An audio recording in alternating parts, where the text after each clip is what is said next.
ముఖ్యమంత్రి ఏమో మహారాష్ట్రకు పోయి నేను వడ్లకు 500 బోనస్ ఇస్తున్నా అని చెప్పిండు. మరి ఇక్కడ ఏ వడ్లకు బోనస్ వస్తుంది?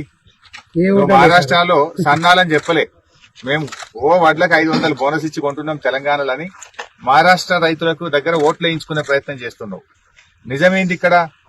నిజం జరుగుతున్నది ఏంటంటే 1800కే వడ్లు అమ్ముకుంటున్నారు, 500 తుట్టయితున్నది. కనీసం మద్దతు ధర కూడా రానటువంటి పరిస్థితి ఉన్నది.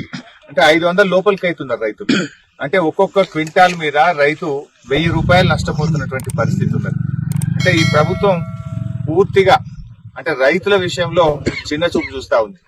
నేను అడుగుతా ఉన్నా రేవంత్ రెడ్డి గారిని, నువ్వు ఆ రోజు బాండ్ పేపర్ మీద రాసిచ్చినావు 100 రోజుల్లో 6 గ్యారెంటీలు అమలు చేస్తా అన్నావు. అన్న రైతులకు 3 మాటలు చెప్పినావు. ఒకటి, రైతు బంధు 15,000 రూపాయలు చేస్తా అన్నావు. ఏమైంది నీ 15,000? రెండవది, అన్ని పంటలకు బోనస్ అన్నావు. ఏమైంది నీ బోనస్? మూడవది, రుణమాఫీ అన్నావు. ఎక్కడ పోయింది నీ రుణమాఫీ? అంటే రైతులను అన్ని రకాలుగా మోసం చేసిండు రేవంత్ రెడ్డి. వడ్ల లారీ ఎత్తవయ్యా రేవంత్ రెడ్డి అంటే మహారాష్ట్రకు లారీలు ఎత్తుండిన. ఏం లారీలు ఎత్తుండు మహారాష్ట్రకు? డబ్బుల లారీలు ఎత్తుండు మహారాష్ట్రకు. వడ్ల లారీలు ఎత్త శాతం అయితే లేదు కానీ మహారాష్ట్రలో ఈయన ఏదో పోయినట్టు అక్కడ పోయి చేస్తా ఉన్నాడు. ఇవాళ ఒక మంత్రి గాని ముఖ్యమంత్రి గాని ఎక్కడైనా వడ్ల కొనుగోలు కేంద్రాలకు చూస్తున్నారా? ఇవాళ ఉత్తమ్ కుమార్ రెడ్డి సొంత జిల్లా నల్గొండ జిల్లా, నేను ఇప్పుడు మర్రి కూడా వడ్ల కొనుగోలు ఐకేపీ సెంటర్ లో ఉన్నా. ఇప్పటి వరకు పోయినాయే 7 లారీలు, కానీ ఒక్కరికి కూడా 1 రూపాయి రాలేదు. వీళ్ళు మాటలు ఏం చెప్తుండ్రు?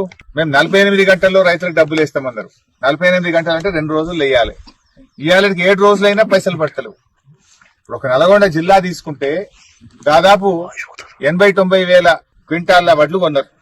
80-90 వేల వడ్లు కొన్నారు. పడాల్సిన డబ్బు 200 కోట్లు, పడ్డది 50 కోట్లు. అంటే ఇంకా 150 కోట్లు రైతులకు బాకీ ఉన్నారు. తాజా సమాచారం కోసం లైక్ చేయండి, సబ్స్క్రైబ్ చేయండి, నోటిఫికేషన్ల కోసం గంట సింబల్ ఆన్ చేసి పెట్టండి.